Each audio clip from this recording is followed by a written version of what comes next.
For the introduction of Dr. Aarathy. We request the first speaker for this session, Dr. Aarathy Kannan ma'am, MD, Diploma Diabetology, MBA Hospital Management, physician and diabetologist from Tuticorin, who is an assistant DNB coordinator for past 12 years, national faculty in GCDC 2017-2018, TAP Icon 2019-2020, and AP Icon 2019-2020. Co-editor of GCDC Update Book in 2017 and 2018, and AP Icon 2020 Medicine Update Book. Published papers in national and international journals. Convener of IMA NCD Alliance Committee of 2020-2021. Received the COVID Savior Award in 2021 with areas of interest in cardio-diabetes medicine, digital health, and women empowerment. To speak upon the topic, Chrono-nutrition, a new dietary dimension in diabetes. The stage is yours, ma'am. A very good morning to one and all. It's indeed a great pleasure for me to be here and to have a session in front of my own professor, Dr. J.S. Kumar sir. So for the next 15 minutes, I'll be speaking to you all about chrono-nutrition, which is a new dietary dimension found in the treatment or the management of our diabetic patients in order to prevent the development of both micro as well as macrovascular complications. So what does this chrono-nutrition actually mean? It is actually an emerging field of nutritional science which tells us the understanding of the meal timings and what does it have on the impact on our health of our patients. So meal timing is very important for our health. So meal timing actually entrains our body clock. So this chrono-nutrition actually consists of three dimensions of our eating behavior. That is the regularity in which we take it, the timing, as well as the frequency. So any irregularity, this can cause desynchronization of our circadian rhythms and hence can negatively impact the timings as well as our food choices. So what do we currently know is, if there is any change in the meal timings or the energy distribution throughout the day, or there is more of nocturnal eating, or the number of food episodes is less, can all cause a change in the nutrition metabolism, leading on to metabolic nutritional diseases. And also night shift persons do have a change in the food consumption pattern, which is indeed a very, very high risk for the development of obesity, dyslipidemia, metabolic syndromes, insulin resistance, and type 2 diabetes. So let's see a little bit of a physiology of circadian influences in the regulation of our energy balance. As we all know, the suprachiasmatic nucleus is one which controls this appetite, and a lot of neuroendocrine hormones are released. Two sets of them are actually released. One set actually causes anorexia, decreases the appetite. Another set of them actually cause increased appetite and makes the patient to eat. So there should be a good balance between the two of them. So when there is a change in or a misalignment in the circadian rhythm, what are the changes it can cause in our body?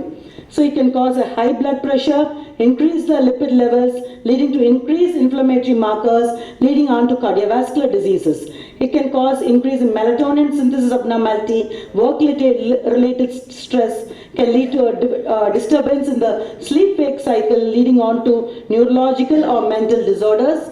It can cause the change, and because of the changes in the meal timing and the dietary habit, it leads to impaired glucose and lipid tolerance, leading to decreased appetite and decreased gastric emptying during the night time, leading to metabolic syndrome and gastrointestinal disorders. So does really do more food episodes actually protect us against obesity and its related diseases? So when there is an increased frequency of meal timings with less calories, can cause lower the fasting plasma glucose, insulin levels, cholesterols and the triglycerides. Hence it can cause a reduction in the risk of development of cardiovascular diseases as well as type 2 diabetes. So this can favor actually an appetite control, produce satiety, and can also enhance the diet-induced thermogenesis. And also ADA also recommends that for weight management, the total calorie intake should be distributed in 4 to 5 meals, including breakfast, which may be a better strategy than the concentration of consumption in a few meals to prevent weight gain and related diseases. So what do you think could be the benefits and the risks of not taking or taking breakfast with clinical evidences? So because if you take a breakfast, it can cause greater weight loss, waist circumference reduction, triglyceride reduction by 33%, and also lower the daily glucose levels, insulin levels, and also cause satiety.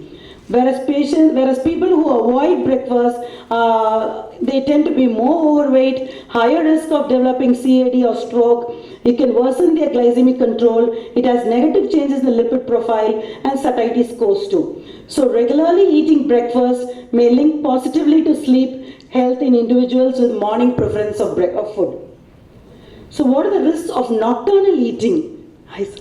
So patients who go on night shifts or prefer to take a high-calorie night dinner, they have insufficient satiety function, lower fat oxidation, less efficient energy metabolism, reduced insulin sensitivity, and glucose tolerance. So the benefits of not eating or low-calorie diet at night can limit actually the metabolic consequences of simulated night work. It can cause higher satiety, hence weight loss, reduce daily carbohydrate, fat, and protein metabolism, and not eating at night are the benefits of all this.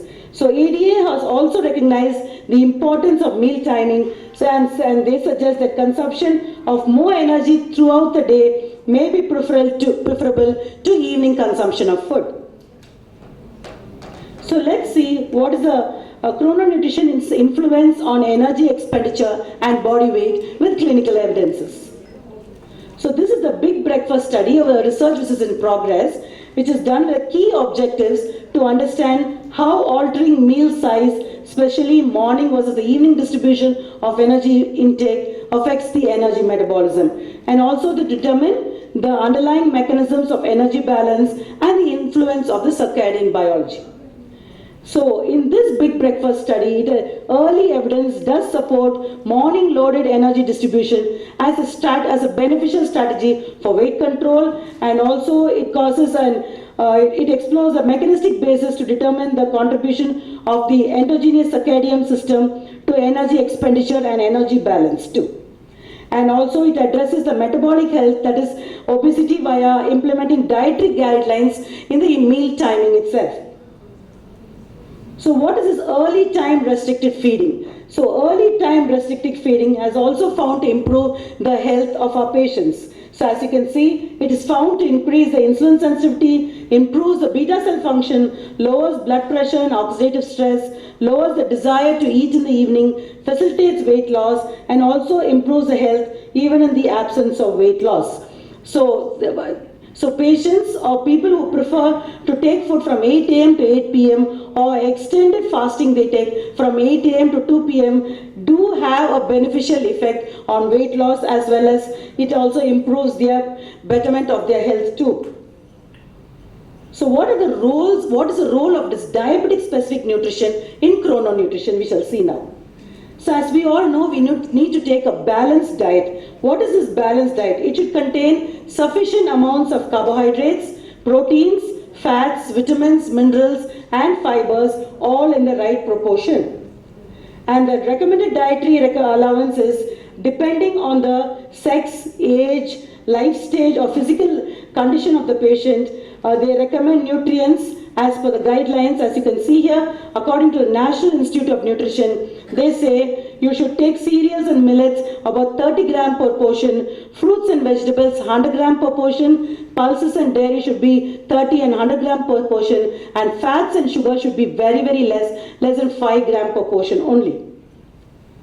So macro and micronutrients have the ability to function to maintain a good biological clock by activating several peripheral proteins in the body. And poor nutrition but energy dense food does affect our circadian biology and will result in lifestyle diseases like obesity and type 2 diabetes. So nutrients are very critical and the primary drivers of several peripheral clocks in our body. So there should be a good balance between a balanced nutrition and the chrononutrition, that is depending on the timing of our meals, in order to prevent the development of obesity, cardiovascular disease, and diabetes risks. So what are these diabetes specific nutrition actually? So these diabetes specific formulas, they actually contain slowly digested carbohydrates. That is, they have low glycemic index, they reduce the postprandial plasma glucose, they contain fructose which promotes glucose intake in liver, and they contain probiotics and dietary fiber which promote bowel health and improve the lipid profile. They contain more of MUFA which replaces saturated fats and supports the lipid levels. So what is the difference between regular and these modified or slow digested carbohydrates is this regular or high glycemic index carbohydrates cause a very high glycemic response, whereas the slow digested carbohydrates maintains a plateau of glycemic response. So there is very less glycemic variability when we take low glycemic index diabetic specific formulas. So, and these slow digested carbohydrates travel slowly up to the intestines and they stimulate GLP-1 analogs too. So, diabetic specific formulas do support glycemic controls in two ways. That is by reducing the total carbohydrate levels to 35 to 40% of the total energy needed for our patients, and also by introducing carbohydrates with different digestion and absorption profiles. So what is the, now we shall see a few clinical evidences between meal timings and the intake of diabetic specific nutrition. So this was a study which was done to evaluate when patients between patients who skipped breakfast, who have taken a very good balanced oats meal, and patients, or some of the patients were given diabetic specific nutrition formulas. These were actually given to obese patients an age over 21 years and their BMI was 30 to 50. And in these patients, the pre-meal at 30 minutes, 60, 90, 120 and 180 minutes, the plasma glucose, insulin and GLP-1 levels were actually measured in these patients. And the conclusion from this study, what they had got was utilization of the diabetic specific for nutrition improved the glycemic control and elevated a GLP-1 release compared to a healthy breakfast food oatmeal and the breakfast skipping patients. So this was another study in which in highly obese patients, these diabetic specific formulas were given as a partial meal replacement with lunch. So here the patients were taken with BMI between 33 to 44 and they were followed up for 3 months. They were put on a hypocaloric diet, that is 60% of the daily intake, and they were followed up for every 15 days. And patients who actually experienced greater than 5% of the weight loss, they were continued only with a hypocaloric diet, but who did not maintain, they had only less than 5% weight loss, they were started on this diabetic specific formulas and they were also monitored. The conclusions that they had got from this study was there was significant improvement in the A1Cs and lipid profile and also a very good reduction in the body weight. So this diabetic specific formulas did show that they improved the glycemic control, improved the cardiovascular health, reduced the medical OHAs that patients were taking, and also improved the health outcomes in our patients. So what do you think is the difference between the standard nutritional beverages and the diabetic specific formulas? In the standard specific nutrition formulas, they compromise the glycemic control in our patients. They contain rapidly digested carbohydrates, low fat, and we have to be very careful. More attention has to be paid. We have to give more attention to glucose control, and they are less efficacious in our diabetic patients. Whereas the diabetic specific formulas, they contain low glycemic index, more of MUFA. They tend to control give a very good glycemic control for our diabetic patients. This was actually an Indian data clinical study done by Dr. Mohan Sad and his team and published in JAPI. This was done when to give in our obese diabetic patients. They had given this diabetic specific formulas as a partial meal replacement. Here about 120 obese diabetic patients were taken, followed up for 12 weeks. The first 2 weeks they were monitored with continuous blood glucose monitoring, whereas the last 2 weeks also they were done continuous blood glucose monitoring, and they had two groups, that is one was a control group and an intervention group. They had given the diabetic specific formulas. And in this also, as you can see, they had got very good changes in the mean average glucose excursions in the intervention group compared to the control group. And also greater reduction was seen in the HbA1cs in the intervention group, and also a very good reduction in fasting plasma glucose in the intervention group.